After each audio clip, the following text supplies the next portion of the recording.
கிறிஸ்துவுக்குள் பிரியமானவர்களே, இந்த நாளிலும் நாம் கடவுளுடைய வார்த்தையை தியானிப்பதற்காக நாம் கூடி வந்திருக்கிறோம். ஆண்டவர் இந்த தினத்திலும் நம்மளோடு இடைப்படுவாராக. நேற்று ஆரம்பிக்கிறப்பே கேட்டேன், ஒவ்வொருத்தருக்கும் ஒரு கான்செப்ட் ஆஃப் லென்த் இருக்கும் அப்படின்னு. லெந்து நாட்களை குறித்து ஒவ்வொருத்தருக்கும் ஒரு விதமான சிந்தனை இருக்கும். ரெண்டாவது, நாம் பொதுவாக பார்க்குற ஒரு சிந்தனை என்ன அப்படின்னா, லெந்து காலத்தில் we get so much of knowledge. நிறைய புதிய தகவல்கள் நமக்கு கிடைக்கிறது. நிறைய பிரசங்கிமார் வர்றதுனால ஒவ்வொருத்தரும் ஒரு பேசேஜையே ஒவ்வொரு கோணத்தில் அணுகிறாங்க. நிறைய வரலாற்று தகவல்கள் சொல்கிறாங்க. ஒரு சிலர் பார்த்தீங்க அப்படின்னா ரொம்ப சின்சியராக நோட்ஸ்லாம் எடுக்கிறீங்க. So we gain so much of knowledge. But என்னுடைய கேள்வி, அவ்வளோ நாலேஜையும் வாங்கிட்டு என்ன செய்ய போகிறோம்? 8 கால் பூச்சிக்கு 8 கால். ஆமாம், 8 கால். It's a new knowledge. அதை வச்சுட்டு என்ன செய்ய போகிறோம்? 8 கால் பூச்சிக்கு 8 காலான்னு சொல்லிகிட்டே தெரிஞ்சால் நம்முடைய வாழ்க்கையின் தரம் உயர்ந்துருமா? நம்ம வாழ்க்கையில் பெரிய மாற்றம் வந்துருமா? இன்னும் ஒரு சில உங்கள் சர்ச்சில் தெரியல, ஒரு சில சபைகளில் 100 கேள்வி 1000 கேள்வின்னு அந்த 40 நாளும் மக்களை பிஸியாக வைக்கிறதுக்காக நிறைய கேள்விகள். பைபிளில் இருக்கிற ஓர் எழுத்து பட்டணம் என்ன? பாவம் உட்காந்து தேடுவாங்க. ஆனால் இப்போ எல்லாம் கூகுள்லாம் வந்துருச்சு. so much of knowledge. My simple question is, what are we going to do with that knowledge? அந்த அறிவை, ஞானத்தை வைத்து நாம் என்ன செய்ய போகிறோம்? அதுதான் மிகப்பெரிய கேள்வி. ஸோ அதனால் புதிய ஞானத்தை பெற்றுக்கொள்வதில் தவறில்லை. புதிய ஞானத்தை கற்றுக்கொள்வதில், புதிய தகவல்களை அறிந்து கொள்வதில் எந்த விதமான தவறும் இல்லை. ஆனால் அது என்னுடைய வாழ்க்கைக்கு பிரயோஜனம் உள்ளதாய் மாறுகிறதா? That's the biggest question. அதுதான் நம் முன்னால் இருக்கிற மிகப்பெரிய கேள்வி. அது நம்மால் மாற்ற முடியாது. நிச்சயமாக ஆவியானவருடைய துணை தேவை. எனவே ஆவியானவருடைய துணையோடு கூட நாம் இந்த நாளிலும் ஆண்டவர் நம்முடைய அறிவை பெருக்குவதற்காக மாத்திரமல்ல, நம்முடைய வாழ்க்கை முறையை மாற்றுவதற்கு ஆவியானவர் உதவி செய்வாராக. நேற்றைய தினத்தில் சிரேனே ஊரானாகிய சீமோனை குறித்தும், அவனுடைய வாழ்க்கையிலே எப்படி அவன் திடீரென்று எதிர்பாராத சம்பவம் அவனுடைய வாழ்க்கையில் நடக்கின்ற பொழுது சிலுவைக்கு ரிலக்டண்டாக ஒபே பண்ணியாவது, ஒரு ஆண்டவருடைய அத்தாரிட்டிக்கு, அதிகாரத்திற்கு அவன் தன்னை உட்படுத்தியதினாலே தனி நபர் வாழ்க்கையில் ஒரு மாற்றத்தை கண்டான். அந்த மாற்றம் அவனுடைய குடும்பத்திற்கு எடுத்து செல்லப்பட்டது.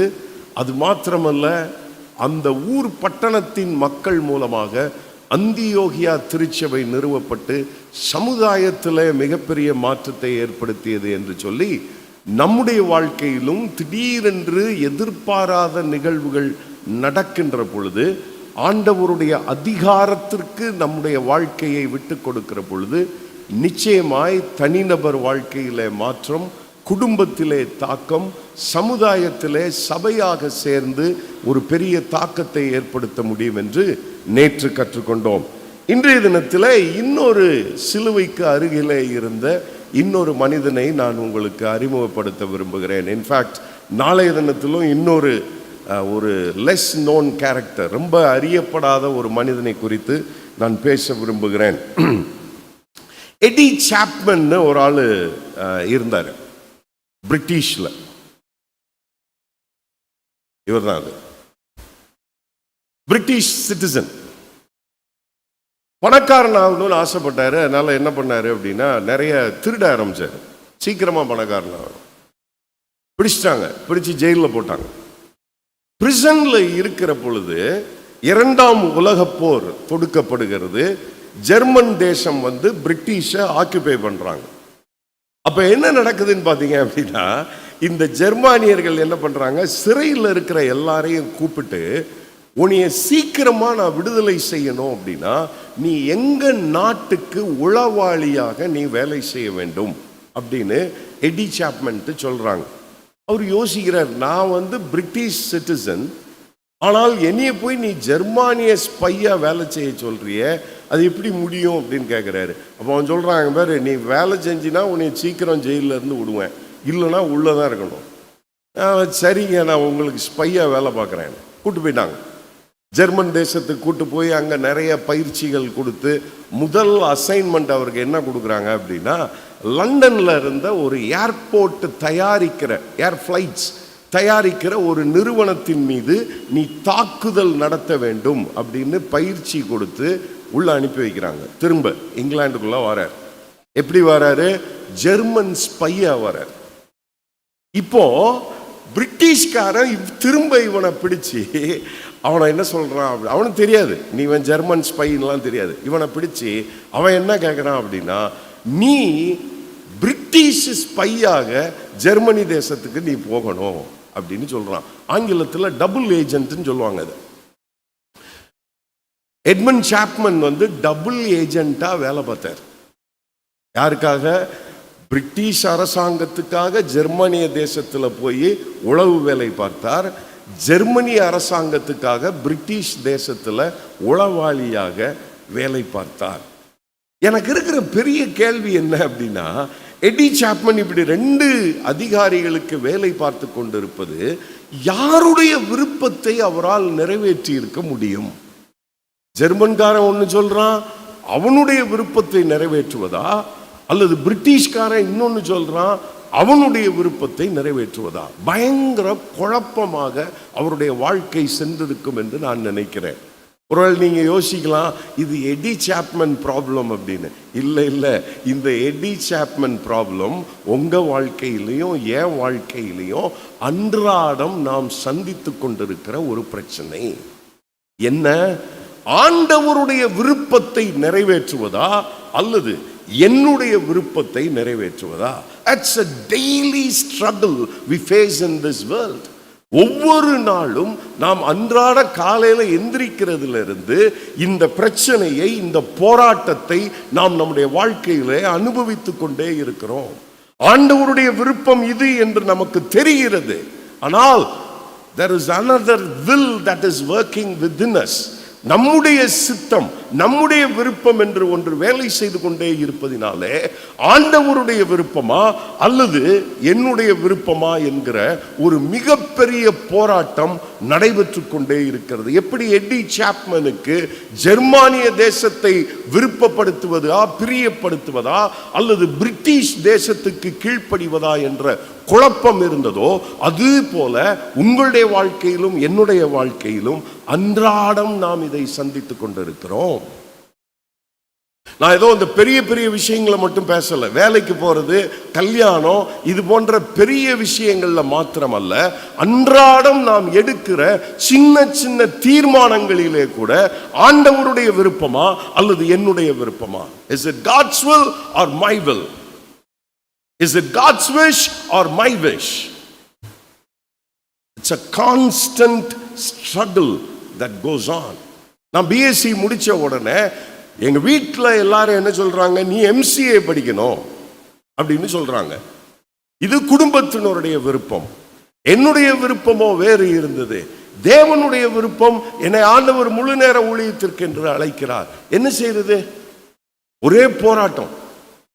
நான் இங்க போறதா, குடும்பத்தினருடைய விருப்பத்தை நிறைவேற்றுவதா அல்லது என்னுடைய தனிப்பட்ட விருப்பத்தை நிறைவேற்றுவதா அல்லது தேவனுடைய விருப்பத்தை நிறைவேற்றுவதா? It's a struggle.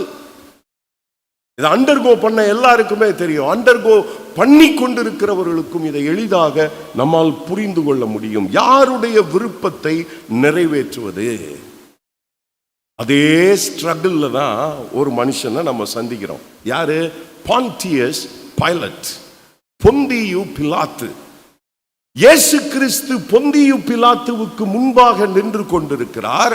பொந்தியு பிலாத்துவுக்கு இருந்த மிகப்பெரிய கேள்வி, ஆண்டவருடைய இயேசு கிறிஸ்துவனுடைய சித்தத்திற்கு, அவருடைய விருப்பத்திற்கு, அவருடைய ராஜ்யத்திற்கு தன்னை உட்படுத்துவதா அல்லது தன்னை பாதுகாத்துக் கொள்ளுவதற்காக, தன்னுடைய அதிகாரத்தை தக்க வைத்துக் கொள்ளுவதற்காக அவனுடைய விருப்பத்தை நிறைவேற்றுவதா? மிகப்பெரிய போராட்டம் பொந்தியு பிலாத்துவனுடைய வாழ்க்கையில நடைபெற்று கொண்டே இருக்கிறது. பொந்தியு பிலாத்துவ ஒரு நீதிபதினு சொல்றதுக்கே நமக்கு அசிங்கமா இருக்குங்க. ஏன் அப்படின்னா அவர் பண்ண காரியத்தை பாருங்களேன். மத்தேயு 27வது அதிகாரத்துக்கு திருப்புங்க. மத்தேயு 27வது அதிகாரம் 21, 22 வசனங்கள்ல பாத்தீங்க அப்படின்னா, தேசாதிபதி அதான் பிலாத்து ஜனங்களை நோக்கி, இவ்விருவரில் எவனை நான் உங்களுக்கு விடுதலையாக்க வேண்டும் என்று கேட்டான். அதற்கு அவர்கள் பரபாசே என்றார்கள். பிலாத்து அவர்களை நோக்கி, அப்படியானால் கிறிஸ்து என்னப்பட்ட இயேசுவை நான் என்ன செய்ய வேண்டும் என்று கேட்டான். அவனை சிலுவையில் அறைய வேண்டும் என்று எல்லாரும் சொன்னார்கள். தேசாதிபதி, நியாயாதிபதி ஒரு விஷயத்தை நியாயம் விசாரித்து சொல்லியா அப்படின்னா, யார் குற்றம் சுமத்துகிறார்களோ அவர்களிடத்திலேயே போய், நீங்க தான் இவரை குற்றம் சுமத்துறீங்க, இவரை என்ன செய்ய வேண்டும் என்று நீங்கள் சொல்லுங்கள்னு கேட்கிறாரு. நான் ஒரு அதிமேதாவித்தனம். நீங்க ஒரு ஆள் மேல குற்றம் சுமத்துறீங்க, கேஸ் போடுறீங்க, கேஸ்ல ஜட்ஜி உட்கார்ந்துக்கிட்டு குற்றம் சுமத்துன அதே ஆள்கிட்ட, எப்பா நீ சொல்லு, என்ன தீர்ப்பு சொல்லலாம் நீ சொல்லு அப்படின்னா எவ்வளவு பைத்தியக்காரத்தனம் அது. அதே பைத்தியக்காரத்தனத்தை தான் இங்க பிலாத்து பண்றாரு. இவரை குற்றம் சுமத்தி நின்று கொண்டிருக்கிற மக்களிடத்திலே திரும்ப கேட்கிறார், நீங்க சொல்லுங்க இவரை என்ன செய்ய வேண்டும் என்று நினைக்கிறீர்கள் என்று. அவன் என்ன விடுதலை பண்ணு நான் சொல்லுவான், அவ்வளவுதான். அப்போ அங்கேயும் ஒரு மிகப்பெரிய போராட்டத்திற்குள்ளாக, அங்கேயும் ஆண்டவருடைய விருப்பத்திற்கு, ஆண்டவருடைய திட்டத்திற்கு, ஆண்டவருடைய சித்தத்திற்கு தன்னுடைய வாழ்க்கையை விட்டு கொடுக்க முடியாமல் திணறிக் கொண்டிருக்கிறார் பாண்டியஸ் பைலட். பொந்தியு பிலாத்து திணறி போய் நின்றுட்டு இருக்கிறாரு. என்ன காரணங்க? ஏன் அவரால் ஆண்டவருடைய விருப்பத்தை நிறைவேற்ற முடியவில்லை? 3 காரணங்கள். Number 1, அன்டெல்ட் past. களங்கமுற்ற கடந்த காலம் ஒன்று பிலாத்துவனுடைய வாழ்க்கையிலே இருந்து கொண்டே இருந்தது. அன்டெல்ட் பாஸ்ட். எல்லாருக்கும் ஒரு கடந்த காலம் இருக்கும், எல்லாருக்கும் இருக்கும். பிரச்சனை என்ன அப்படின்னா, அந்த களங்கமுற்ற கடந்த காலத்தை இவரால் டீல் பண்ணவே முடியல. என்ன கடந்த காலம் அப்படின்னு யோசிச்சு பார்த்தீங்க அப்படின்னா, இவர் யூதர்களையோ அல்லது அவர்களுடைய ரிலிஜனையோ மதத்தையோ ரொம்ப சீரியஸெல்லாம் எடுக்கல பிலாத்து. அது மாத்திரமல்ல, பிலாத்து நிறைய ஒரு மாதிரி இன்ஸ்டிங்க்டா ஏதாவது செஞ்சுட்டே இருப்பார். என்ன செஞ்சாரு அப்படின்னா, நிறைய கொலைகளை செய்தார். யூதர்களை கொலை செய்து கொன்று குவித்தார். பைபிள்லயே அதற்கு ஒரு உதாரணம் கொடுக்கப்பட்டிருக்கிறது. எங்க லூக்கா 13வது அதிகாரத்துக்கு திருப்புங்க. லூக்கா 13வது அதிகாரம் முதல் 5 வசனத்துல பாத்தீங்க அப்படின்னா, முதல் வசனத்திலேயே நம்ம அங்க பார்க்கிறோம் என்ன அப்படின்னா, பிலாத்து சில கலிலேயருடைய இரத்தத்தை அவர்களுடைய பலிகளோடு கலந்திருந்தான். அந்த வேளையிலே அங்கே இருந்தவர்களில் சிலர் அந்த செய்தியை இயேசு கிறிஸ்துவுக்கு அறிவிக்கிறார்கள் என்று சொல்லி நாம் வாசிக்கிறோம். பிலாத்து சில கலிலேயருடைய இரத்தத்தை போய் பலியில சேர்த்துட்டாராம். என்ன நடந்ததுங்க? என்ன நடந்தது சொல்றேன், கவனிங்க. பிலாத்து எருசலேமுக்கு தண்ணி கொண்டு வரணும்னு ஒரு ஸ்கீம் போடுறார். எருசலேம் பட்டணத்திற்கு குடிநீர் கொண்டு வர வேண்டும் என்று ஒரு திட்டம் போடுகிறார். நிறைய செலவாகுது. அதனால என்ன செய்யறாரு அப்படின்னா, எருசலேம்ல மிக முக்கியமாக நகரின் மையத்தில் இருக்கிற தேவாலயத்தில் எப்பா இப்படி இந்த நம்ம ஊருக்கு தண்ணி கொண்டு வரோம், தயவு செய்து உங்க டெம்பிள் ட்ரெஷரியிலிருந்து உங்க கோயில்ல இருந்து காசு கொடுங்க அப்படின்னு கேட்டார் பிலாத்து.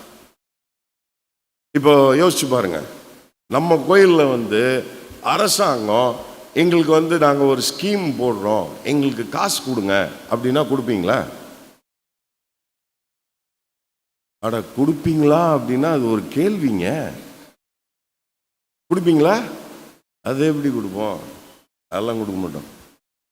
அதே தான் யூதர்கள் சொன்னாங்க, அதெல்லாம் கொடுக்க முடியாது, போ, வேலையை பார்த்து போ அப்படின்னு.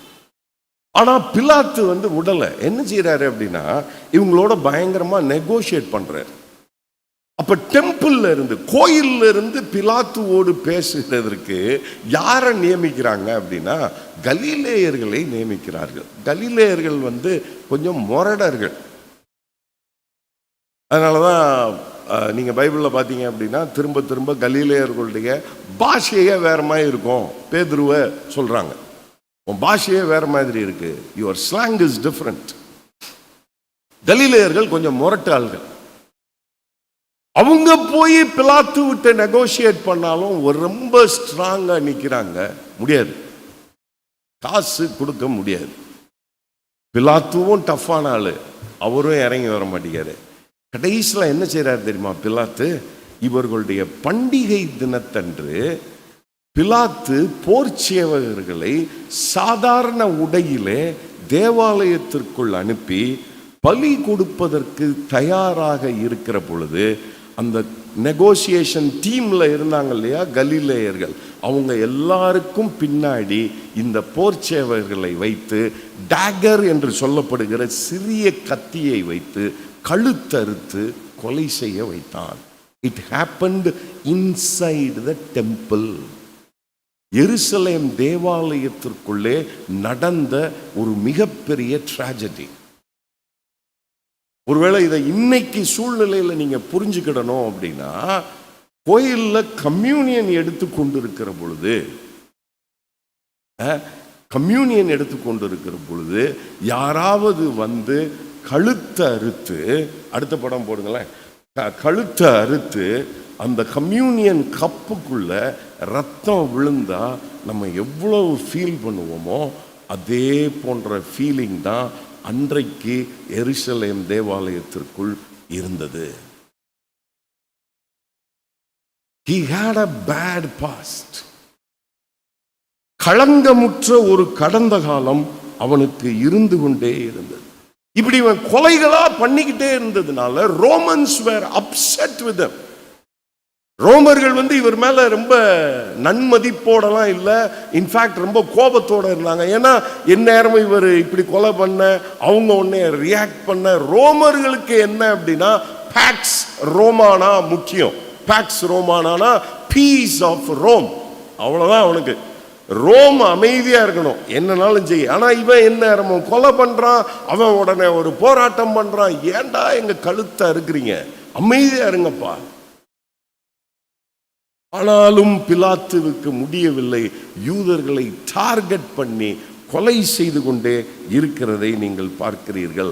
அதனாலதான் இந்த களங்கமுற்ற கடந்த காலம் அவனுக்கு இருப்பதனால அது அப்பப்ப தலையை தூக்கி கொண்டு அவனுடைய நிகழ்காலத்தை பாதிக்க ஆரம்பிக்கிறது.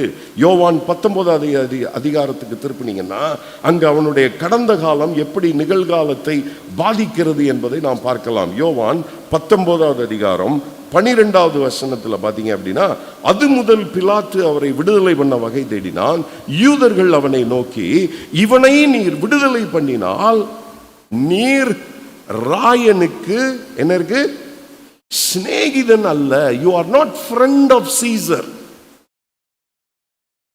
தன்னை ராஜாவென்கிறவனவனோ அவன் ராயனுக்கு விரோதி என்று சத்தமிட்டார்கள். அவருக்கு உடனே பயம் வந்துருச்சு. நீ ராயனுக்கு சிநேகிதனா இல்லையா? Are you a friend to Caesar? இவரை விடுதலை செஞ்சினா உன் கடந்த காலம் உன்னைய துரத்தும். என்ன பிரச்சனைங்க?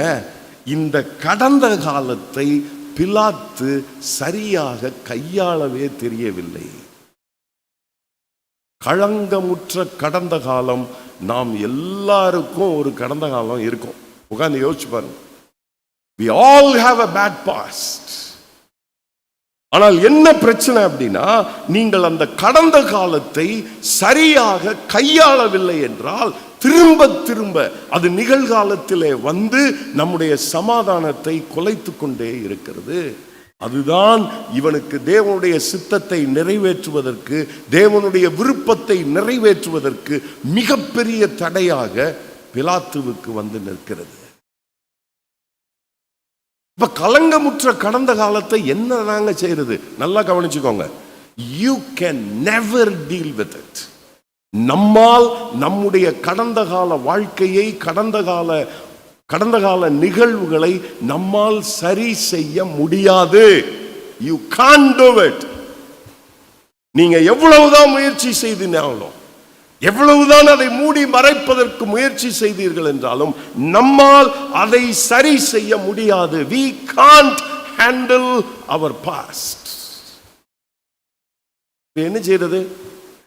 யாக்கோபு செஞ்சது தான் செய்யணும். யாக்கோபுக்கு இல்லாத கடந்த காலமாங்க,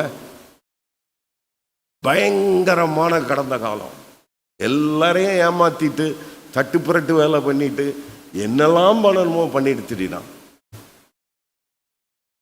கூட பிறந்தவனை ஏமாத்துறான், அப்பாவை ஏமாத்துறான், தப்பிச்சு ஓடுறான், மாமனாரை ஏமாத்துறான். எல்லாம் ஏமாத்தி ஏமாத்தி ஏமாத்தி இந்த செஸ் விளையாட்டுல செக் மேட்னு சொல்லுவாங்க. அதே மாதிரி ஒரு நாள் he was checkmated. என்ன செய்யறதுன்னு தெரியல. ஏன்னா கடந்த காலம் விடாது இல்லையா? It will haunt you. வந்துடும், திரும்ப திரும்ப வந்து. என்னதான் அவர் தப்பித்து ஓடிக்கொண்டே இருந்தாலும் அவர் நினைக்கிறார், நம்ம எல்லாத்தையும் சரி பண்ணிட்டோம், எல்லாத்தையும் சரி செஞ்சாச்சு, எல்லாத்தையும் நான் டீல் பண்ணிட்டேன் அப்படின்னா we can't deal it. நம்மளால அதை கையாள முடியாது, நம்மால் அதை கையாள தெரியாது.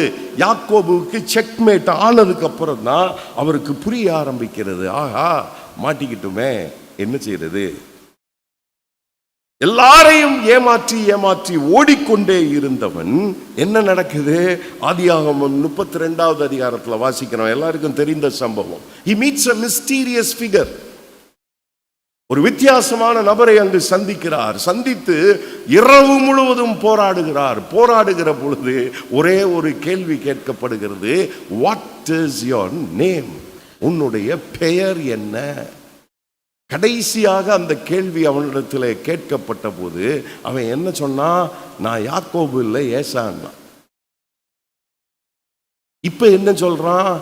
என் பேரு யாக்கோபு தாங்க. ஐ எம் சாரிங்க, என்னையால கடந்த காலத்தை கையாள தெரியலங்க, நான் மாட்டிக்கிட்டேங்க, என்ன செய்யறதுன்னு தெரியாம திக்கு திணறி நின்று கொண்டிருக்கிறேன். நின்று கொண்டிருக்கிற பொழுதுதான் அந்த மிஸ்டீரியஸ் ஃபிகர் கேட்கிறாரு, உன் பேர் என்ன? What's your name? சொல்றான், என்னுடைய பெயர் யாக்கோபு. That's the truth.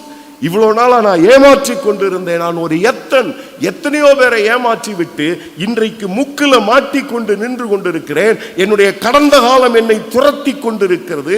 என்னுடைய கடந்த காலத்தை என்னால் கையாள தெரியவில்லை. நான் என்ன செய்வது? அவர் சொல்றாரு, கடந்த காலத்தை என்கிட்ட விட்டுரு, என்கிட்ட கொடுத்துரு, I will deal with it. இன்னையிலிருந்து உன் பேரு இஸ்ரவேல். ஓ, கடந்த காலம் அதை நான் பார்த்துக்கிறேன், நீ போ. அப்போ நம்மால், நம்முடைய சுய முயற்சியால், நம்முடைய சொந்த திறனால் நம்மால் நிச்சயமாக நம்முடைய கடந்த காலத்தை கையாள முடியாது. அதுல போட்டு டைமை வேஸ்ட் பண்ணாதீங்க. இதை செஞ்சு மறைச்சிடலாம், அதை செஞ்சு மறைச்சிடலாம், முடியாதுங்க. Vain efforts. என்ன செய்யுங்க? ஆண்டவரே, இது என்னுடைய கடந்த காலம், இதை உம்முடைய கரத்தில் நான் கொடுக்கிறேன். ஒருவேளை புதிய ஏற்பாட்டில் இயேசு கிறிஸ்து சொன்ன கதையும் அதே தானே. லூக்கா 15வது அதிகாரத்தில் 3 கதை சொல்றாரு. அல்ல 3வது கதை என்ன சொல்றாரு? ஒரு குமாரன் இருக்கிறான், 2 பேர் இருந்தாங்க ஒரு தகப்பனுக்கு. இவன் சொத்துல பங்கு கேட்டுட்டு தன்னுடைய வாழ்க்கையை அழித்து கொண்டு நண்பர்களோடு சுகபோகமாக வாழ்ந்து கொண்டிருக்கிறான். காசு கரைந்து விட்டது, என்ன செய்வது என்று தெரியவில்லை, பசிக்கிறது. வேலை கேட்டு போனா அங்க பண்ணி வைக்கிற தவிட கூட திங்க முடியல. அப்பதான் அவனுக்கு புத்தி தெளிகிறது. யோசித்து பார்க்கிறான், ஐயோ என்னுடைய கடந்த காலம் என்னை ஹாண்ட் பண்ணி கொண்டிருக்கிறது, நான் இதை எப்படி டீல் பண்ண போறேன்? யோசிச்சு பார்க்கிறான். என்ன யோசிச்சு பார்க்கிறான்? என்னுடைய வீட்டிலே இருக்கிற வேலைக்காரர்களுடைய நிலைமை கூட என்னை விட சிறப்பாக இருக்கிறது. ஆனால் நான் இங்கு செத்து கொண்டிருக்கிறேன். I don't know how to handle this past. என்னுடைய கடந்த காலத்தை என்னால் கையாள தெரியவில்லை. அதனால ஒரு தீர்மானம் எடுக்கிறான். அவரே ஒரு சொல்யூஷன் கண்டுபிடிக்கிறாரு. என்ன கண்டுபிடிக்கிறாரு? எங்க அப்பாட்ட போவேன், எங்க அப்பாட்ட போய் நான் என்ன சொல்ல போறேன் அப்படின்னா, என்னுடைய கடந்த காலம் இப்படி வந்து கொண்டே இருப்பதனால இனிமேல் நான் உம்முடைய மகன் அல்ல, உம்முடைய வேலைக்காரனாக என்னை ஏற்றுக்கொள்ளும். அதான் அவரே தீர்மானித்துக் கொண்டது. அவரே அவனுடைய கடந்த காலத்தை சால்வ் பண்ணுவதற்கு கண்டுபிடித்த மேத்தமேட்டிக்கல் ஃபார்முலா என்ன? I don't want to be your son, treat me as your slave. இது ஓடுறான் அப்பாட்ட.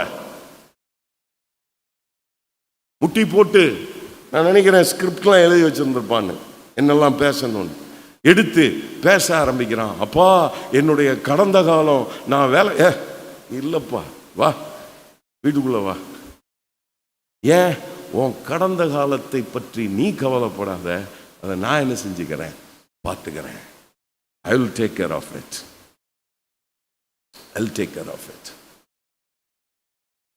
எனக்கு அருமையான சகோதரனே, சகோதரியே, என்ன தெரியல எத்தனை பேர் இன்னமும் நம்முடைய கடந்த காலத்தை கையாள தெரியாமல் ஒருவேளை தவித்து கொண்டிருப்பீர்கள் என்று சொன்னால், அது அப்பப்போ தலையை காமிச்சு உங்களுடைய நிகழ்காலத்தின் சமாதானத்தை அது கெடுத்து கொண்டிருக்கும் என்றால், இன்றைக்கு வேதம் கற்றுக் கொடுக்கிறது, நம்மால் அதை கையாள முடியாது. You can't deal with it. அப்ப என்ன செய்யணும்?